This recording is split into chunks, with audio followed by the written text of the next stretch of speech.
എങ്ങനെ അത് പറയേണ്ടതെന്ന് എനിക്കല്ല. ഈ ഒരു ഏജിലുള്ളവർക്ക് ജോലി ഇല്ലാത്തവർക്ക് മനസ്സിലാവും അതിൻ്റെ പ്രശ്നം എന്താണെന്ന്. ഫിനാൻഷ്യലി നല്ല സ്ട്രഗിൾ ആയിരുന്നു. കാരണം ഇപ്പം എനിക്ക് 27 വയസ്സുണ്ട്. അപ്പം ഇനിയും അങ്ങോട്ടൊരു കോഴ്സ് പഠിച്ച് ജോലി നേടുക എന്നുള്ളൊരു കാര്യം, ടൈൽസിൻ്റെ വർക്കിന് അച്ഛൻ്റെ കൂടെ പോയിട്ടുണ്ട്. അതേമാതിരി പിക്കർ പാക്കറിൻ്റെ ജോലിക്ക് പോയിട്ടുണ്ട്. പിന്നെ സെയിൽസിന് പോയിട്ടുണ്ട്. കൂലി വർക്കാണെങ്കിൽ കൂലിപ്പണിക്കും പോയിട്ടുണ്ട്. ചെയ്ത പണിയൊന്നും ഇല്ല.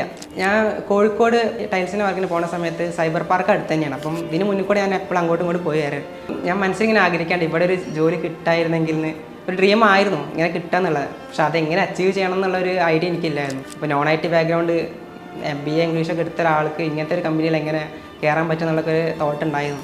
എന്ത് ചെയ്യണം എന്നുള്ള ആലോചനയിൽ നിൽക്കുന്ന സമയത്താണ് ക്യാമറയിലേക്ക് വന്ന് കയറുന്നതും പ്ലേസ്മെൻ്റ് ആയി അവിടെ തന്നെ ഞാൻ ഡ്രീം ചെയ്ത കമ്പനിയിൽ തന്നെ കിട്ടുന്നതും. അപ്പോൾ ഒക്കെ ഒരു ഡ്രീം ഒരു സക്സസ് ആയ മാതിരി എനിക്കിപ്പോൾ തോന്നുന്നു. എല്ലാ ഇൻസ്റ്റിറ്റ്യൂട്ടും പ്രൊവൈഡ് ചെയ്യുന്ന മാതിരി ഇതും അതുമാതിരി ഒരു ഫേക്ക് പ്രോമിസ് ആകും എന്നുള്ളൊരു വിചാരം എനിക്കുണ്ടായിരുന്നു. പക്ഷെ അങ്ങനെയല്ല. ഒരുപാട് പ്ലേസ്മെൻറ്റ്സ് എല്ലാം ആഡ് ആയ സമയത്ത് തന്നെ ഒരുപാട് ജോബ് വേക്കൻസീസ് അതിൽ വരുന്നുണ്ട്. പക്ഷേ പ്രഷറൈസ് ചെയ്തിട്ട് അപ്ലൈ ചെയ്യുമെന്ന് പറഞ്ഞിട്ടാണ് അപ്ലൈ ചെയ്യുന്നത്. എനിക്കിപ്പോൾ ആരോടും പറയാൻ പറ്റും. കാരണം പ്ലേസ്മെൻറ്റ് പ്രൊവൈഡ് ചെയ്യും, 100% പ്ലേസ്മെൻറ്റ് അസിസ്റ്റ് എന്നുള്ളതൊരു ഫേക്ക് പ്രോമിസ് അല്ല, അത് പ്രോമിസ് തന്നെയാണെന്നുള്ള കാര്യം ഷുവറായിട്ടും പറയാൻ പറ്റും.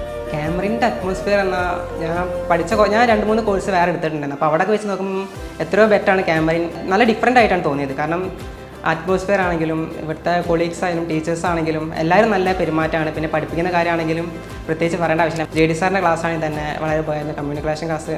രണ്ടാമത്തെ ഇൻ്റർവ്യൂ ആണ് എനിക്കിതിപ്പം കൂടുതൽ ടെക്കിൽ വന്നിരുന്നത്. ഫസ്റ്റത്തെ ഇൻ്റർവ്യൂ ഇസിനർജി എന്ന് പറഞ്ഞൊരു കമ്പനി, അതും സൈബർ പാർക്ക് തന്നെ ആയിരുന്നു. ഇവിടെ പഠിക്കുന്ന സമയത്തും എനിക്ക് ആ ഒരു പേടി, ഇനിയിപ്പോൾ ഇത് പഠിച്ചിട്ട് ഇതേമാതിരി ഒന്നും ആവാതെ ആയിപ്പോൾ ഓടി എത്താത്താവോ എന്നുള്ളൊരു പേരുണ്ടായിരുന്നു. പക്ഷേ കംപ്ലീറ്റ് ആയപ്പോഴാണ് ഇപ്പോൾ ഒരു കോൺഫിഡൻസ്. കാരണം ഇനിയിപ്പോൾ ആരോട് ചോദിച്ചാലും പറയാൻ പറ്റുമല്ലോ.